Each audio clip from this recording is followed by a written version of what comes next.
What is up, everybody? Welcome back to the show. After a couple days absence here, I'm back and rocking and rolling.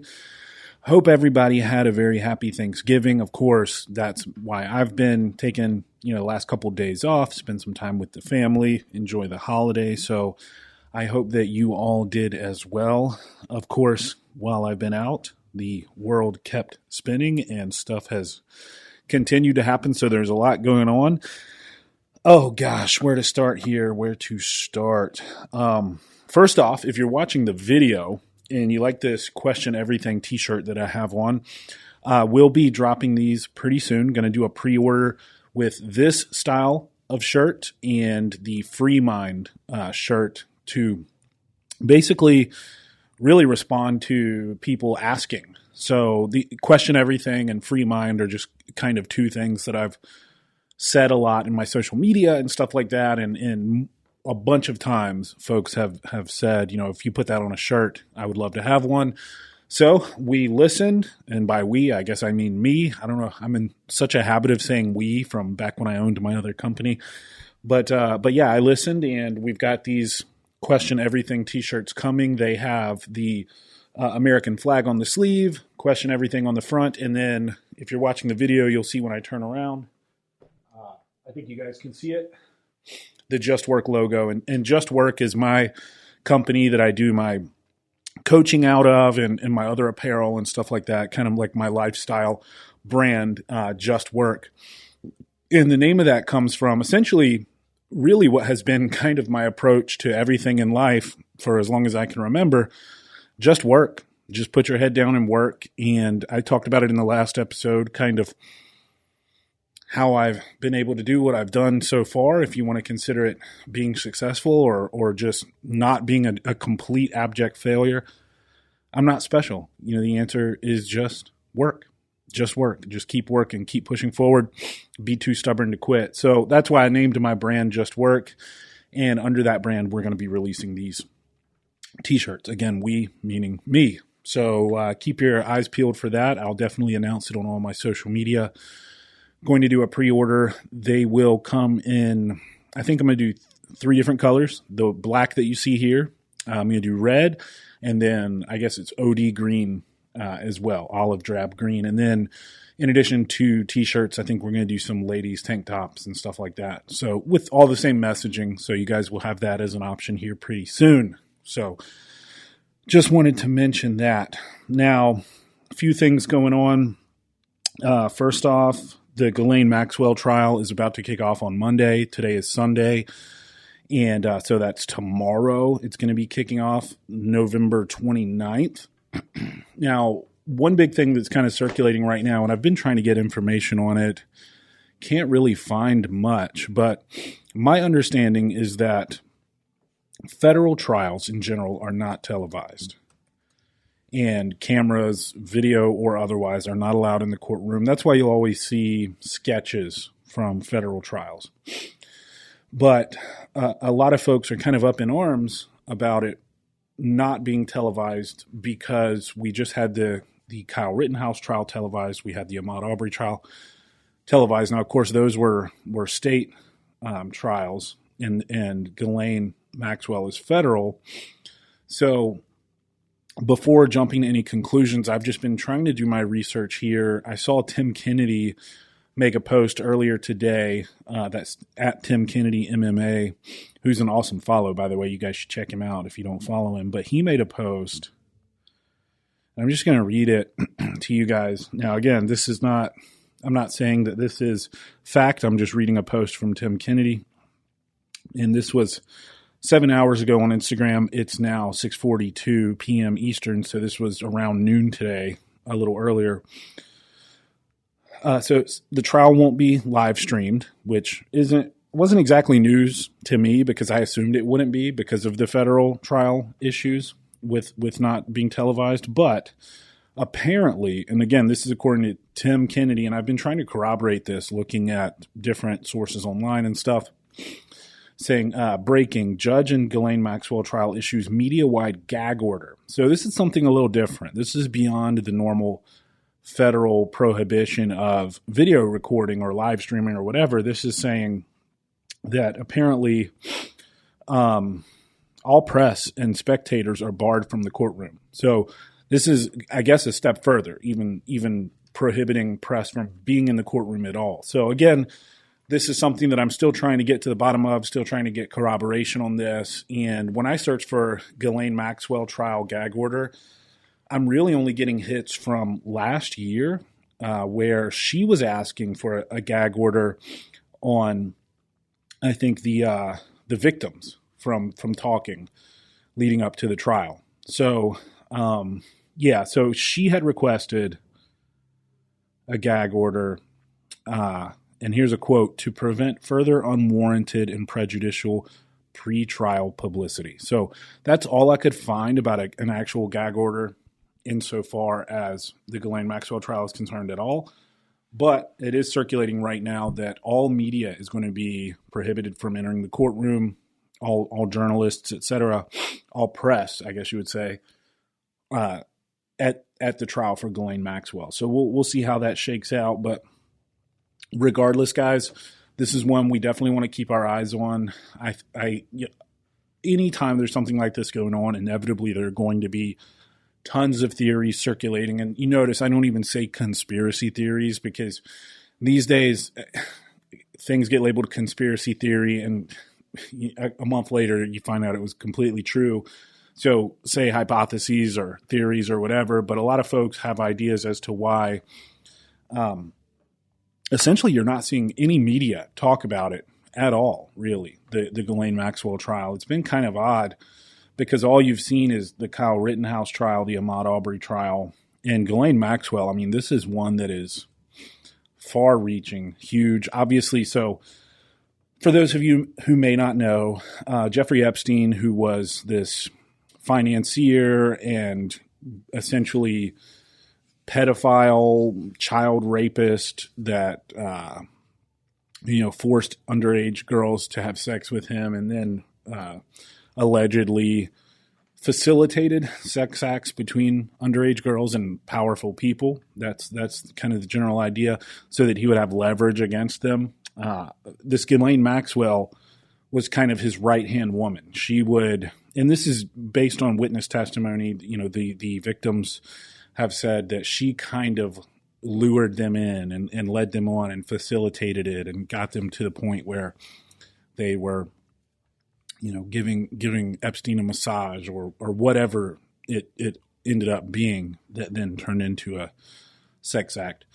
So she was kind of the one going out and getting these girls and bringing them in to Epstein. And she's on trial. I think she's facing, I don't even know, like 6+ charges of I don't know the actual charges, child sexual harassment, underage, whatever, all the stuff associated with that.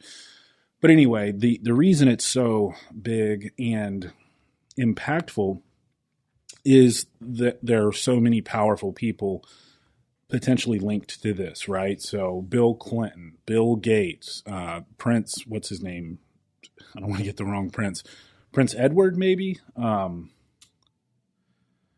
Anyway, all of these powerful elites. And so the theory circulating is of course that because it implicates all of these powerful people, that's why this gag order has been issued, not to protect the victims, because typically that's kind of what the reason would be, to protect the victims from being exposed or anything like that. But it seems pretty clear that there are a lot of very powerful people who could be on the chopping block here. And as you guys probably know, the Epstein thing, it's been an ongoing saga, right? Epstein, quote, committed suicide in prison, and most folks don't believe that, and it looks like the medical evidence indicates that he was strangled. He didn't hang himself.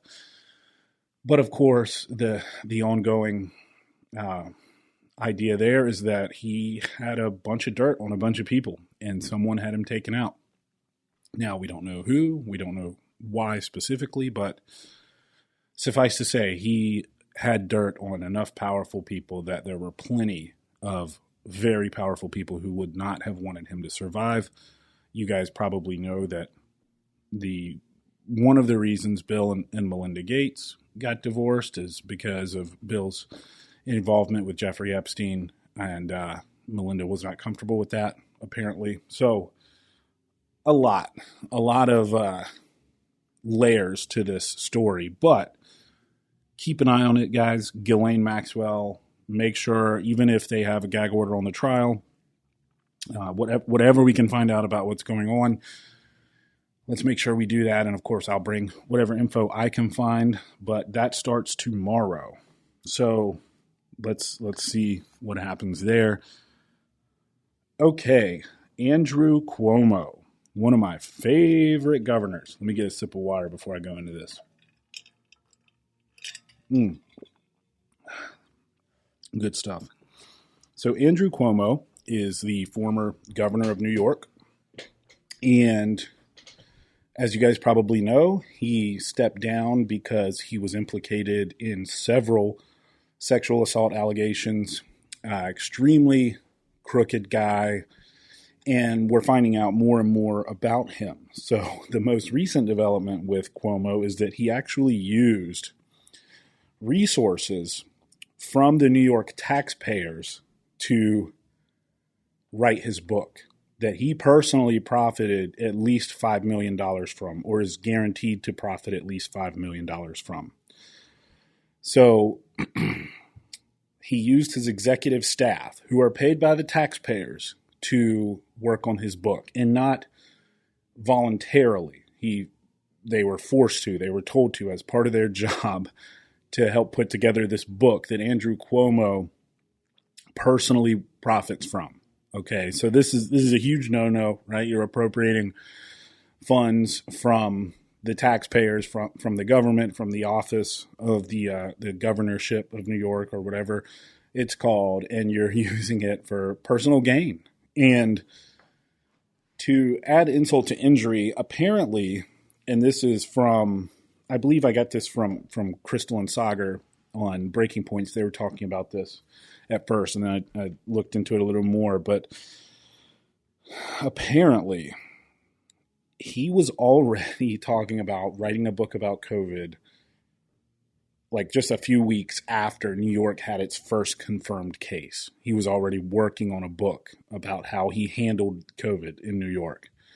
So before he actually had to handle COVID in New York, he was writing a book about handling COVID in New York. Now, this is a big deal for a number of reasons, but not the least of which is resources that should have been devoted toward actually handling COVID were being redirected to working on this book instead. So he was having his staff do research, and I think it was something like one person sent thousands of emails back and forth working on the book during like the worst peak COVID time. Okay. And we all know, of course, that Cuomo mishandled COVID in a huge way, essentially a crime against humanity with the whole nursing home thing where he was sending COVID patients to nursing homes. It was just awful. And then he misreported the number of nursing home deaths, trying to cover it up. And it was just gross. I mean, the guy's as crooked as they come. I don't care what side of the aisle you're on. You cannot possibly condone anything this man has done. I mean, he's disgusting. He used taxpayer funds to write a book that he personally profits from. He mismanaged COVID in a horrible way. I mean, we knew that the elderly were the most at risk. He was sending COVID patients to nursing homes. And then he tried to cover it up. And then he sexually assaulted multiple people. I mean, this guy, and this is the guy that everybody was lauding as the next president of the United States. Just, I mean, there's so many clips of people at CNN and MSNBC and all of them basically just worshiping at the altar of Cuomo. There was an ongoing term, Cuomosexuals, which was just so laughable. I mean, if you were one of those people that was on that bandwagon, I'm sorry, but give me a break. It was just ridiculous. And then, of course, his younger brother has now been implicated in sexual assault allegations as well. Just a real stand-up family, I tell you. But yeah, so that's the latest with Cuomo using New York resources to write his book on how he conquered COVID, even though he started writing it a couple weeks into COVID. And he absolutely failed miserably as far as handling COVID goes. We all know that now. Another thing that was in the news that's noteworthy is, of course, and I talked about this a little bit in the last episode right before Thanksgiving, I think, but we had the very unfortunate event that transpired where this guy drove an SUV through a crowd at a Christmas parade in Waukesha, Wisconsin. His name is Daryl Brooks. There we go, Daryl Brooks. And there's a few things to unpack here, okay? First off, it was very likely racially motivated. He's a black guy. He had been posting tons of anti-white propaganda, tons of just very radical stuff on his social media about, I mean, even running people over and assaulting white people and all, just very vitriolic stuff about white people. Clearly racist, clearly radical, and despite all of that, which is, of course, orders of magnitude more evidence than, say, Kyle Rittenhouse, who turned his phone over to the FBI. They couldn't find a single thing that implicated him as being a white supremacist at all, even though he turned his whole phone over and they searched the whole thing. But you have this guy who's just clearly a black supremacist, hates white people, thinks that violence should be inflicted on white people, and then drives his vehicle through a crowd of white people. But the reporting on it has just been ridiculous. A lot of outlets aren't even calling it an attack, especially CNN. They're just calling it like an accident, or they were at one point. They're afraid to even mention his race. It's the complete opposite of the way Rittenhouse was handled, or anytime there's a white perpetrator, it's the first thing you see, white male mass shooting, because that is the narrative. Now, I'm not saying that it matters, honestly, because it doesn't to me, if it's a white person or a black person. I'm just saying that you should use the same standard. If you're going to always highlight race when it suits you to push a narrative, but not any other time, then that is disingenuous. So in this case, because it was essentially a mass homicide, right, a mass murder, even though the weapon of choice was an SUV, it doesn't support the ongoing narrative that white men cause mass murders, in America. And the scariest thing in America is an angry white man, which is essentially a headline that CNN had just published before this happened. So just watching kind of like the hoops that CNN especially jumped through to not show his picture at first, to not mention that it was a black male, to not even call it like an attack or anything like that. I mean, they were just calling it like the Waukesha parade accident. It was just ridiculous. I mean, absolutely ridiculous. Meanwhile, you go over to another news outlet and they're like, Daryl Brooks, here's his picture. By the way, career criminal. Drove his vehicle through this crowd, seems to be racially motivated because he posts things about how much he hates white people, aka just giving the facts of the case. So it was really kind of a clinic in how much media tries to skew a story based on whatever narrative they're trying to push. Now, we have since found out that this guy was arrested and released, I don't even know how many times, tons of times, for all kinds of violent offenses, for sexual harassment, for trying to run over the mother of his child with a vehicle. Seems like using a vehicle as a weapon was kind of a trend with this guy.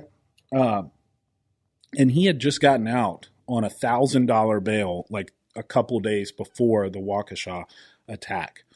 So, this is really important for a few reasons. So first off,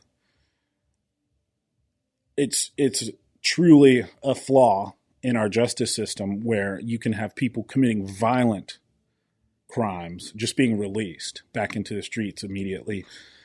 Now, that's very different, of course, than nonviolent crimes. I mean, this guy was clearly a repeat offender. He had called in a bomb threat at a casino. I mean, just incredibly violent person, clearly repeating violent acts over and over, and then finally released one last time to go out and commit mass murder.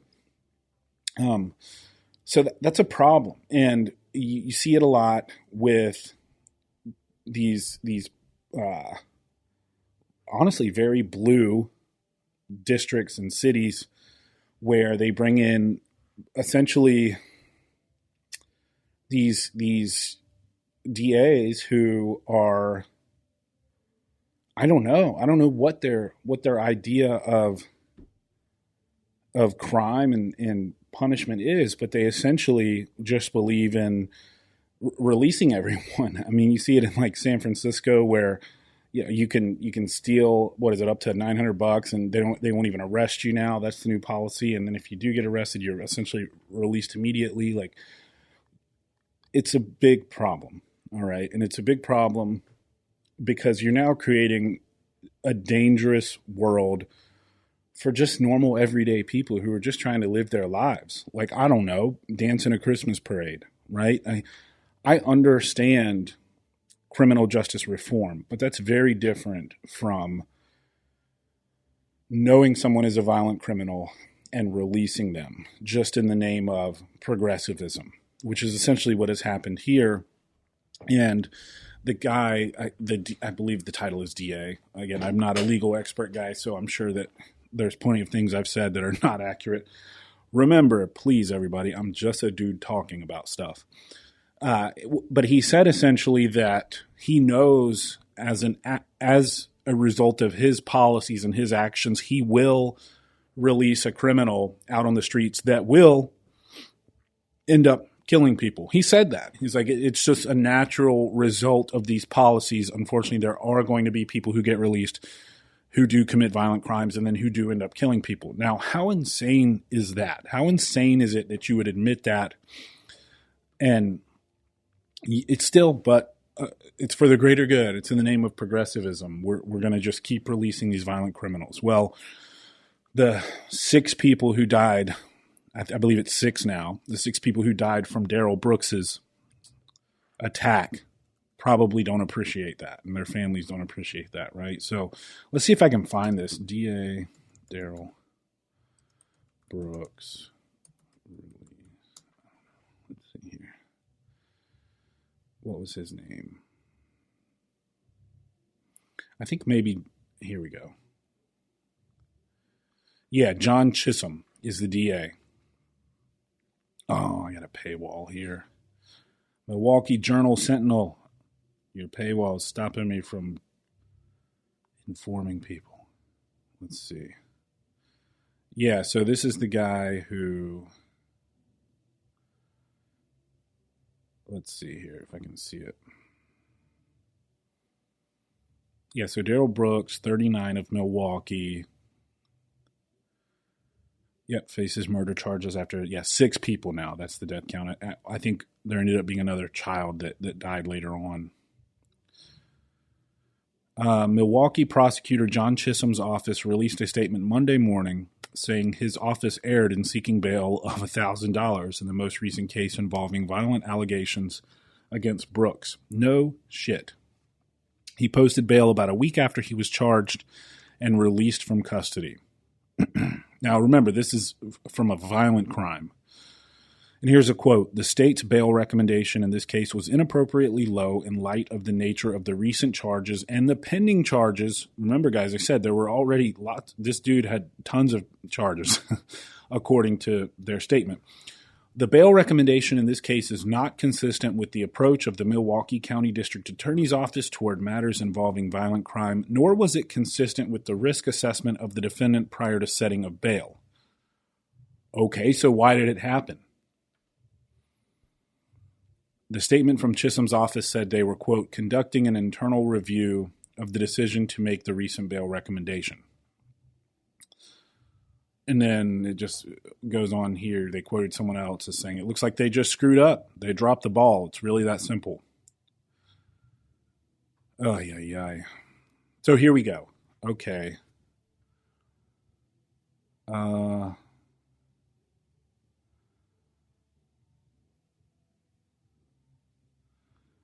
Sorry, guys, bear with me. I'm reading this guy Chisholm's philosophy. Oh, here we go. This is what I was talking about, you all. So here's a quote from this Chisholm guy. Is there going to be an individual I divert or I put into a treatment program who's going to go out and kill somebody? Chisholm told the Journal Sentinel. You bet. Guaranteed. It's guaranteed to happen. It does not invalidate the overall approach. So that's exactly what I was talking about, guys. This guy knows that his policies are going to result in releasing violent people that will eventually end up killing others, and he just doesn't care. In the name of progressivism, I guess you just got to crack a few eggs to make an omelet. And I'm sorry if you happen to be one of those eggs in the Christmas parade that this psycho ran over with his vehicle because you happen to be white and he's a racist lunatic. But John Chisholm wants you to know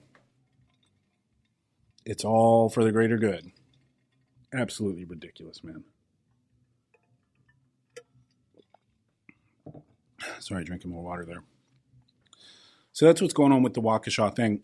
Another thing I wanted to just briefly touch on here, because I think it's important. It's important to look at things from all angles and try and be as objective as possible. So in the wake of the Rittenhouse thing, you heard a lot of rhetoric about, well, if Kyle had been black, then he wouldn't have walked, or, some iteration of that. A black person would never get a fair trial, et cetera, et cetera. Of course, even though on the very same day, we had that other gentleman who was acquitted on 5 charges of murder and attempted murder, who was black, I believe, based out of Georgia. His last name was Coffey. I can't remember maybe Andrew. If I got that wrong, I apologize, but I know his last name was Coffey. But despite that, and despite the fact that the Texas school shooter who walked into his high school and shot 4 people was released on $75,000 bond, just like a day or two later or whatever, and he was black, that stuff doesn't matter, because those are just one-off examples if you try to talk to someone about that. Well, in this case, Darrell Brooks, black man, multiple violent crimes, calling in bomb threats, trying to run over the mother of his child, assault, pimping out a 16-year-old, just one after another. Released. So this honestly doesn't sound like a system to me where this black man was treated unfairly. In fact, it sounds like the opposite. It sounds like he was treated too leniently in almost every situation, and it resulted in ultimately him murdering 6 people. So if this system is so racist, then why has this black man been incarcerated, released? And I apologize if incarcerated isn't the right word, because I don't even know if he ever actually went to prison. I think he was just released every time with every single one of these violent crimes he committed. So that doesn't really fit the narrative either. And so I think that's another big part of why you don't see it on a lot of these media outlets, because we have this system that's just so unfair to black people, yet here's a black man that was released every time and treated incredibly leniently, and happened to be a violent offender and went on to murder people. So it doesn't exactly fit that narrative. Anyway, what else do we have? Here's some other news that I just saw today, and I think I got this from Breaking Points as well. This is just crazy. So apparently Jeff Bezos, he's retired now as CEO of Amazon, I think, or stepped down or whatever. So I guess he's now just like a mover and a shaker in Washington, D.C., apparently. He's in asserting his influence on all these people, but apparently he just donated $100 million to the Obamas. $100 million to the Obamas for their Obama library. And that's just insane. That's a huge amount of money. And I was digging in a little bit more, learning about this Obama library, and there's some interesting stuff. So first off, I didn't realize this, but it's the first presidential library that's not affiliated with the National Archives. So it's run by a private organization, the Obama Foundation, which is not normal for a presidential library. So just kind of really weird that Obama chose not to associate with the National Archives for the Obama Library. So that also means that there's no like regulation over what they do, what they include. It doesn't, they can do whatever they want with it. And I guess also there's this big dispute, which was kind of interesting to me, the Obama Foundation wanting to put the building on public land in Chicago, I guess, and there being a big dispute because, it's a private organization wanting to essentially take up like public state park land or whatever, protected land, essentially. So there were a lot of pro-environmental folks who have a problem with this, and rightfully so, which, is just kind of ironic to me because, of course, the Democrat Party always professes to be the more environmentally progressive and all of that. Yet here you have the Obamas essentially being like, screw you, man, I'm taking that public land and I'm going to put my library on it or whatever buildings I want to put on it. And it just comes again back to this whole rules for thee but not for me thing where you just see over and over and over again these Democrat elites. And I see it on the right as well. This is just a problem I have in general with these politicians who essentially see themselves as above the people, as elites. I will admit I see more of it on the Democrat side because I think there is that kind of air of arrogancy and just overall elitism. And I honestly think that that's why the general population has distanced themselves more and more and more from the Democrat Party. Perfect example. I mean, during the lockdowns when, let's say, gosh, there's so many, which one do I choose? Gavin Newsom, right? Where he said, like, if you have a restaurant, you got to shut it down. He had all these strict shutdown, lockdown requirements, yet he was caught having a nice dinner at the French Laundry, which is an upscale restaurant there, and not wearing a mask or anything like that, not socially distanced. Meanwhile, he's enforcing these draconian policies on his people. Nancy Pelosi, kind of same deal, locking down everything, but yet she's found having a hair salon owner open up especially just for her so she could get her hair done. Again, rules for thee, but not for me. Speaking of Nancy Pelosi, here's another kind of interesting tidbit. You guys have probably seen this in the news. It's been all over the place, but I guess she's going to be retiring soon. She has to be. She's nearing the end of her life, and that's not to be morbid. I mean, the lady's like 80 years old, right? Like, you're definitely on the back end of things.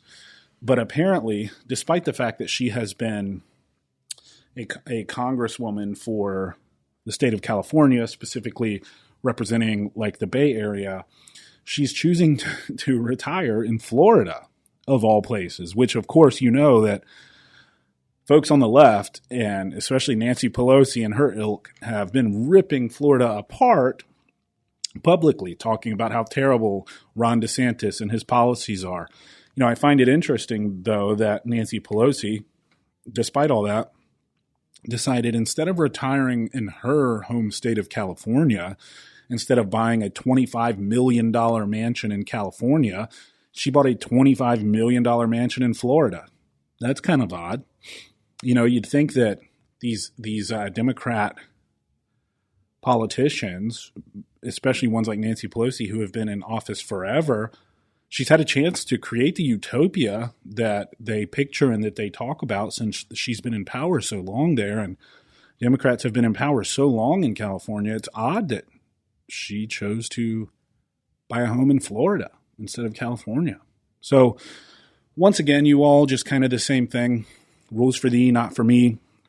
I saw some clips of an interview Ron DeSantis did actually with Ben Shapiro, and he was talking about how hilarious it was to him that all throughout this thing, you would have these different governors, different mayors, different Congress people castigating Ron DeSantis publicly. But then they'd be vacationing in Florida through the pandemic. They'd be coming down to Florida to take their vacations while they had locked down their home states. So that's how hypocritical these people are. And it's honestly an insult on our intelligence, you guys, because they do it in plain view. They don't care that we see it. They don't care that we know it, because what the heck are we going to do about it? Hey, look, I don't blame them, right? Because we let them get away with it. We let them get away with it. We know they're crooked. We know Nancy Pelosi has been insider trading for as long as friggin' trading has existed, right? There's no way you make a low six-figure salary and end up worth $100 million. I know her husband's an investor and all of that, but how do you think he made so many great trades, right? It's skeezy, it's disgusting insider stuff. And now, look, she's buying a $25 million house in Florida off of working as a public servant, right? But again, it happens right in front of our faces. So, you know what? I don't blame them, right? They're going to get away with it because we're not holding them accountable. It's ridiculous. Joe Biden in government, 50 years, accomplishes nothing. We reward him with the presidency. So, we get what we deserve, I think, you guys. And we're letting them do this stuff. We're letting them get away with it. We don't hold them accountable. Yeah, we talk about it. We say, oh, look at that, Nancy Pelosi buying a $25 million house in Florida. Wow, that's kind of crazy. I make a higher salary than her. Weird. I wonder how she's affording that. These people are just, they're supposed to work for us. They're elected by us. And they do not see themselves as public servants. They do not see themselves as representatives of us. They see themselves as better than us, as above us.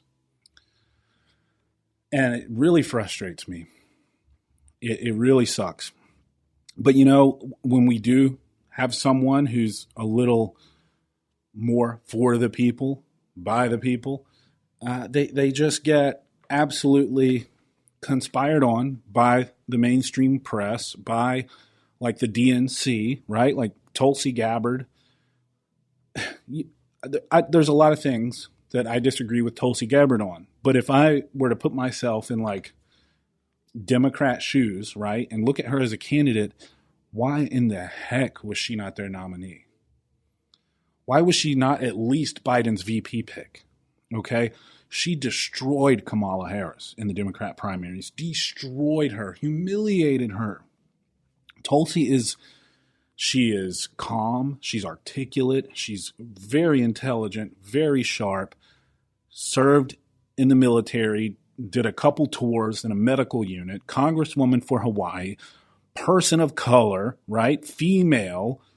She's also just like cool, like she surfs and all these things. Like she's just this like poster child for the intersectional like dream candidate, right? She checks all these boxes if you're going to play those identity politics games, right? She's Hindu, she's vegetarian, I think. Like, I mean, she should have been like the Democrats' freaking golden goose, but she wasn't controllable by the DNC. And you had this witch Hillary Clinton trying to push some conspiracy theory that Tulsi's a Russian agent. Hillary Clinton insinuating that Tulsi Gabbard, a sitting U.S. congresswoman, was a Russian agent. You guys forget that stuff because the media, they just they play into it and then they'll push it away, right?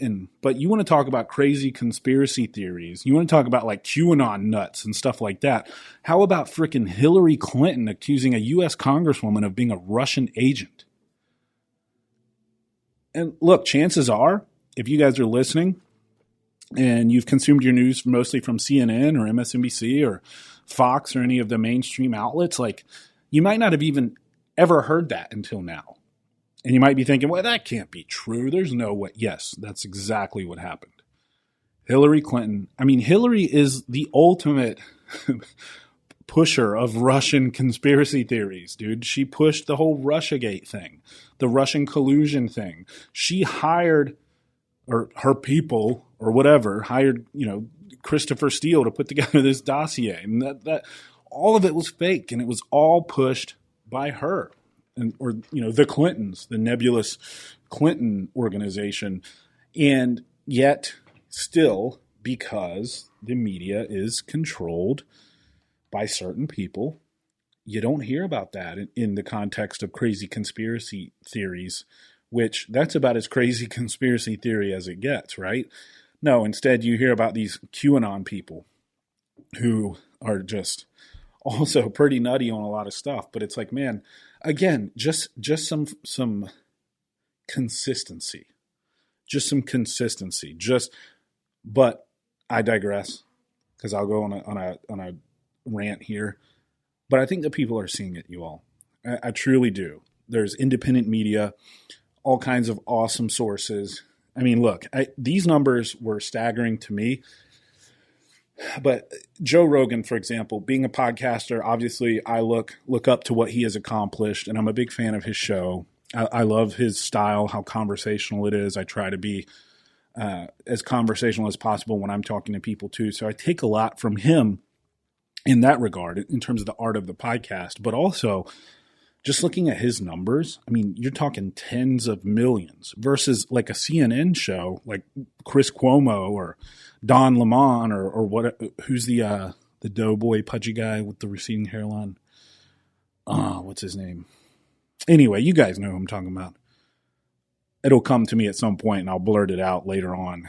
But they're like, if it's like a good day, like 100,000, right? Versus tens of millions. That's how different it is. And that's why CNN attacks Joe Rogan, right? Brian Stelter, that's the one. Pudgy guy. Reliable sources or whatever, which is like hilarious that he calls it that. I mean, the guys wouldn't know integrity if it slapped him in the face. But anyway, guys, that's kind of what's going on. Speaking of CNN, though, actually, I did want to bring this up, and I got to pull it up on here. But so you guys might know that CNN is changing ownership, and I believe it's Discovery who is going to own CNN. Largest stakeholder, Discovery, CNN. Let me pull this up here.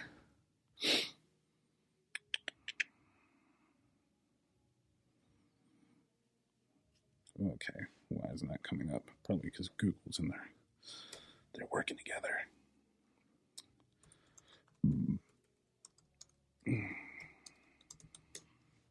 New CNN owner. Let's see. Gosh, it was like all over. Oh, here we go. New CNN owner wants actual journalism. Yeah, so this guy, what was his name? I think his last name is Malone or something like that. Oh, boy.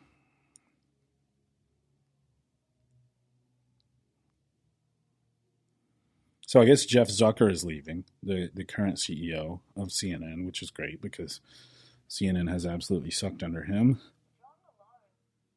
John Malone. Okay.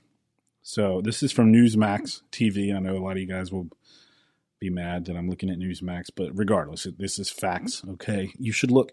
And this is another thing actually that I should address because I got attacked for it, but hold on one second. So John Malone appeared on CNBC, and I guess he's the largest stakeholder in Discovery, who is going to be the new owner of CNN.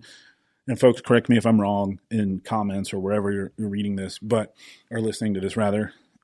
So he appeared on CNBC talking about it, and he said that he is eager to see CNN return to, quote, the kind of journalism that it started with.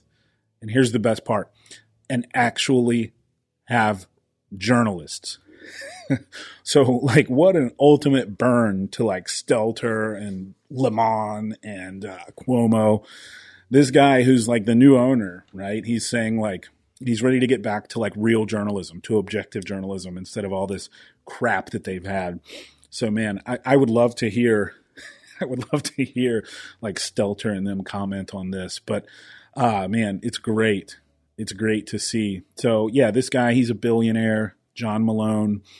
He's saying he's ready to get get CNN back to real journalism. So we'll see what happens there. That'll be interesting.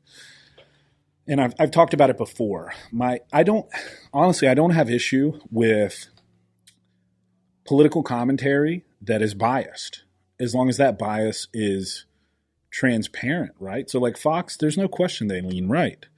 And MSNBC, there's no question they lean left. But the issue I've always had with CNN is that they have masqueraded as objective news and leaned very hard left. So, and they've been unapologetic in doing so. They have printed misinformation so many times it's ridiculous. I mean, they've been sued, right, by the Sandman kid about all of that stuff, the Covington Catholic guy. I mean, CNN has just under the leadership of Jeff Zucker relentlessly been much more activism than journalism, pushing for their agenda and printing misinformation and trying to shape the narrative. I mean, it's been gross. And again, it's been gross because CNN pretends like they're objective. They tell you that they're the objective news because I guess at some point they were. You know, CNN was always kind of like the channel that you could count on to be pretty much down the middle. Like, let's just put on CNN for the news, the regular news. But it's just become another MSNBC, but it's become an MSNBC that pretends that it's not an MSNBC. And so that's the worst part. So it'll be interesting to see this and how it unfolds. The other thing I was going to touch on that I just remembered. So I commented on a video this past week. It was Matt Taibbi talking about Kyle Rittenhouse in his interview with Tucker Carlson. And he said something that I commented on. He said basically like Tucker's normal viewers probably won't like the fact that Rittenhouse said some things, essentially that he supports the BLM movement and stuff like that. And, you know, I commented like, and I think also he had implied essentially that like all of Tucker's viewers are conservative or whatever. And I replied, you know, like I watch Tucker. I'm not a conservative. I didn't have any issues with you know, any of the things he said. You know, I think of course, like I don't support the BLM organization, but I do obviously support the cause that Black Lives Matter, which I think is essentially what Kyle was saying. And, you know, someone had commented that essentially, if I watch Tucker, I'm a conservative, right? Or, and of course, there were other comments that were even more choice words, like if you watch Tucker, you're a white supremacist or this or that. And my point there, and the reason I wanted to bring this up is because I know a lot of people who are not right-wing conservatives, and they watch Tucker. They also watch CNN. They also watch MSNBC. They also watch independent news sources. I think today, if you're going to be an informed citizen, you need to consume news from many different sources, especially making sure that you look at the far ends of the spectrum to find out what they're saying. So look, I watch Tucker, but I also, yes, I do watch Rachel Maddow because I want to know what they are saying on both ends of the spectrum. Now, I don't particularly look at Tucker as being far right. I think he's a more libertarian than anything. He definitely calls out politicians on the right as well. And I think that that's kind of a misconception about him, usually pushed by people who don't watch Tucker. So my point was I watch all sides. And then people were like commenting back like, oh, there's no way if you watch Tucker that you watch Maddow. And I think this gets at a larger issue in this country. The issue being that people are so quick to put themselves and others in ideological boxes, right? Like, I'm on the right, I'm a conservative, I only watch Tucker, I only watch Hannity, this, that, and the other. I don't look at any of those other sources. And I think that's the wrong approach, you know, and the same thing can be said on the other side of the coin. I'm on the left, I only watch Rachel Maddow and you know, whatever, who all the other folks on the left. And the reality is most folks are in the middle somewhere, right? So but it just really, I don't want to say caught me off guard, because it didn't, because I know people are like this, but it just really showed me how true it is that folks are just so quick to put themselves in a box and say, I am this, so I only do this. Whereas, like, look, it's perfectly fine. And in fact, you should. I encourage you to watch MSNBC, watch CNN, watch Fox News, watch OAN, watch Newsmax, watch Breaking Points, watch Jimmy Dore. Like, there's so many different sources of news. Tim Pool. You need to expand your consumption, because what you can do then is put together a composite, right? You can put together a tapestry, if you will, of all these different spins on the same thing. And then you can determine what you think is actually going on. Like, that to me is really the only way to do it these days. And I was essentially getting attacked for it, saying like, dude, you're lying. There's no way that you watch Tucker and Maddow, or there's no way that you're not a conservative if you watch Tucker, etc. And that's just not the case, man. I mean, it's not the case. If you're an informed citizen, be an informed citizen. Consume news from multiple sources. If you're interested in the truth, that's what you would do by default, right? You're not just going to say, I'm only going to listen to this source. Because ultimately, if you're doing that, and if you're honest with yourself, you're probably doing that just because they're saying what you want to hear, and you want to believe what they're telling you, and you don't want to get uncomfortable reaching outside of your own paradigm, your own ideals, to see if maybe, just maybe, what you think is incorrect.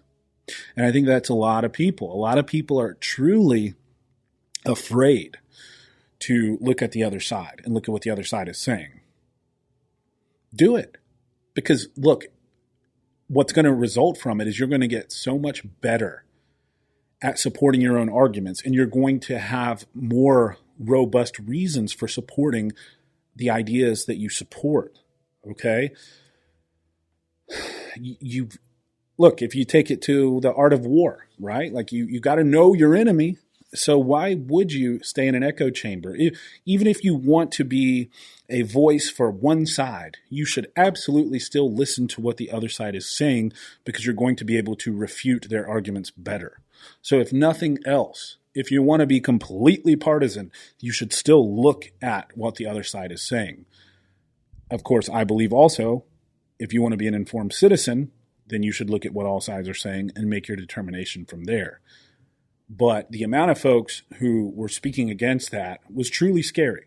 It was really scary to me that all these people are like essentially taking it from the approach of, what am I? Okay, I am a Democrat. Okay, what does that mean? That means I only watch this. Or what am I? I'm a conservative. Okay, that means I only watch this stuff. No. Don't do that. Please don't do that. Please. The reason this podcast is called Free Mind Podcast is because I truly believe that you need to have a free mind. You need to have an open mind.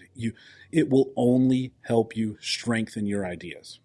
It will only help you strengthen your convictions. And if your convictions are that weak that you're afraid that consuming information from the other side, then maybe you should think about why they're your convictions to begin with. So with that, guys, I know I've been going on for a bit here. Covered a few things. Bezos giving $100 million to the Obamas. Cuomo taking taxpayer money to make his book that he's profiting off of. Galain trial. Make sure we keep an eye on it. Waukesha killer released multiple times because of a flawed criminal justice system and a DA who was off his rocker. And then, of course, we talked about media and kind of what's going on in the whole CNN thing and all of that. But yes, please. If you take nothing else from this, consume news from multiple sources. Formulate your ideas based on all sides of the argument. And with that, my friends, until next time, keep your minds free.